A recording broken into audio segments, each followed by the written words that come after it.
Standpoint with Kaboses Wheels. Ayan mga kaboses, welcome po again for another episode dito sa ating programang Standpoint.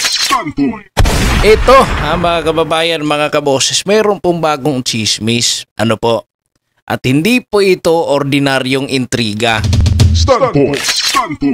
Alam nyo mga kaboses, mga kababayan, na usap-usapan ho ngayon, ito pong si Mayor Benjamin Magalong raw, ho mga kaboses, baka. Ha? Baka ho, italaga bilang bagong hepe raw po ng DPWH. Standpoint. O bagong kalihim mga kaboses ng DPWH. Aba kung totoo to, ibang klase na po ang labanan dyan sa investigasyon mga kaboses. Kaabang-abang ito mga kaboses. Ano kaya mangyayari? Ano po sa loob? Ano po kaya mangyayari mga kaboses sa future? Kapag kasi Mayor Magalong mga kaboses ang uupo sa DPWH at papalit po kay Secretary Bunuan mga kaboses. Kung si Magalong po magiging DPWH Secretary, nako po, isa po talagang malaking trahedya yan, mga kaboses, lalo na po sa mga kongresista. Malaking trahedya sa mga kongresista at big win po ito kay Presidente Bongbong Marcos Jr. Standpoint. Kasi kung talaga pong itatalaga ito ni PBBM, mga kaboses, ito si Mayor Magalong, tiyak po'y tsansa po ito ni PBBM mga kaboses. Kung talaga pong siya po ay may political will, ay kunin na niya. Ito talagang si Mayor Magalong. Standpoint. Baka nagtatanong po kayo mga kabos kung bakit po natin nakuha ang balitang ito. Ano po? Ito pong sinasabi natin ngayon, itong chismis, na baka po ang umupo sa DPWH ito si Mayor Benjamin Magalong. Baka lamang po ito mga kaboses kasi po, unang-una po, ang konteksto po ng issue natin ngayon, si Magalong po mga kaboses, spotted. Spotted na kasama po si PBBM na nag-inspect mga kaboses sa rock shed project sa Cannon Road. Standpoint. Timing ba ito? Eksaktong panahong gumuho ang tiwala mga kaboses sa DPWH dahil sa flood control anomalies, gross ghost projects, overpricing at SOP kickbacks mga kaboses. Standpoint. Ang ganda po ng timing, di ba po?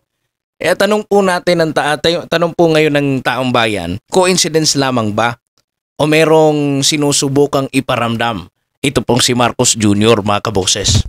Standpoint.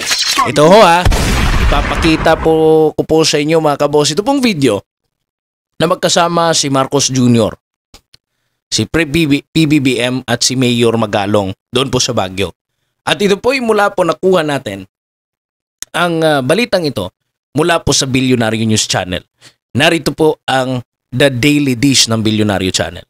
Speculations are rife. Baguio City Mayor Benjamin Magalong may take the helm of the Public Works Department amid the flood control anomalies it is facing now. This comes after Magalong was seen with President Bongbong Marcos. Ayun si Mayor Magalong nasa gilid the newly completed Rockshed project along Cannon Road. Magalong has been among the most pero bagay sa kanya mag-DPWH executives about the corruption in government's infrastructure projects. DPWH Secretary Manuel Bonoan earlier told BNC's Agenda he feels sorry for the allegations against the agency and leaves his fate to Malacanang. Ayun, Malacanang na lang daw bahala kay Bonoan. Sorry, mahal. Standpoint. Sorry, Malacanang, ako po'y nagkamali. So, ayun ayun po yung naging basis, mga kaboses, sa chismis na ito. Ano po, mga kaboses, yung pagsama po ni Magalong at PBBM, well, magsasama naman talaga yan kasi mayor itong si Magalong. But kung iisipin po natin, ano kayang, sa likod po ba ng camera, ano po kayang pinag-uusapan nitong dalawa, mga kaboses? O ano kaya yung mga susunod po na mga hakbang, mga kaboses? Kung seryoso po ito si PBBM sa kanya pong layunin, mga kaboses, na habulin yung pong mga nasa likod po ng anomalya, mga kaboses, ng flood control. Standpoint. Yan po'y makikinig huyan siguro kay Mayor Magalong, mga kaboses. Unang-una po, kung may ibabangon sa DPWH, kasi ayaw na po ni Babe Singson Ano po? Kasi baka baka mag-away pa sila ng asawa niya.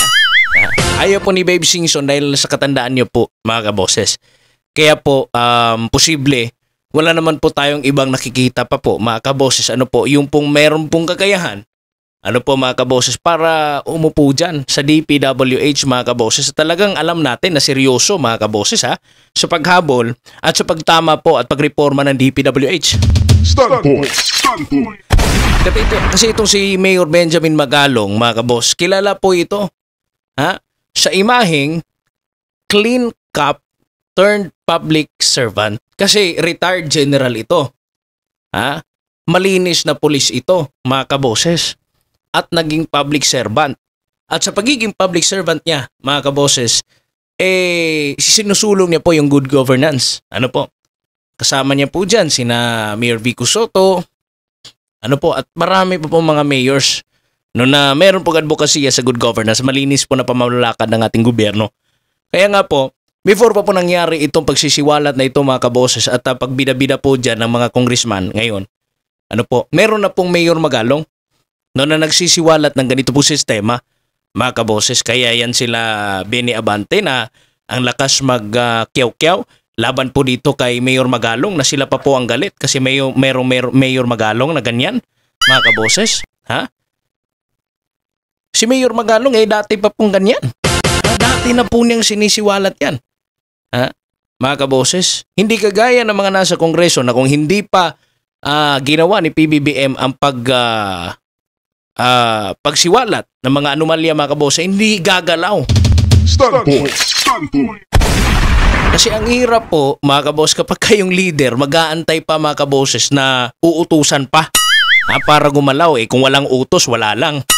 Wala lang din, mga kaboses. Para lang ding bula na lumilipad-lipad, tapos putok. Ganun ba, mga kaboses? Itong si Mayor Magalong, palaman, prangka, walang takot, at talaga pong makikipagsabayan kahit po sa Kongreso. Kung siya pong itatalaga, mga kaboses, pwede po yan maging game changer talaga.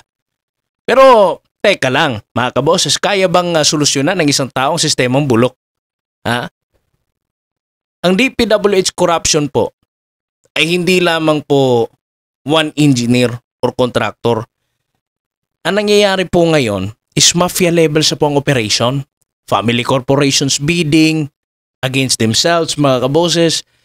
Billions lost to ghost projects. Kahit gaano kalinis itong si Mayor Magalong, lulubog po ito. Kung hindi po siya susuportahan na mismo pong Malacanang, mga kaboses.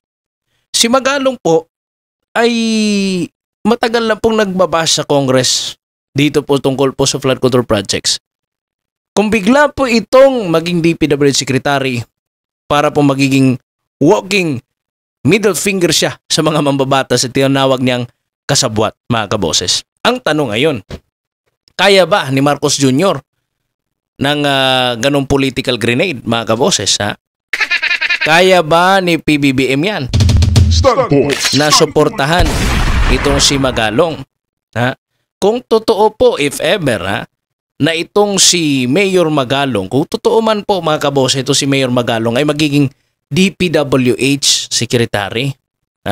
Gusto niyo ho ba siyang sumabak po dyan, mga kaboses? Baka naman mas mabuting manatili siya sa Baguio, malaya, independent at walang tali sa national politics, mga kaboses. Ilagay niyo po ang komento niyo po dito po sa ating comment section. Open na open po ang ating comment section, mga kaboses. Mga kababayan, mga kaboses, kung si Mayor Magalong ang itatalaga po, mga kabos, sa DPWH, para na rin po tayo nanunood ng pelikula kung saan po, mga kabos, ang bida biglang ipinasok sa pugad ng mga kontra-bida.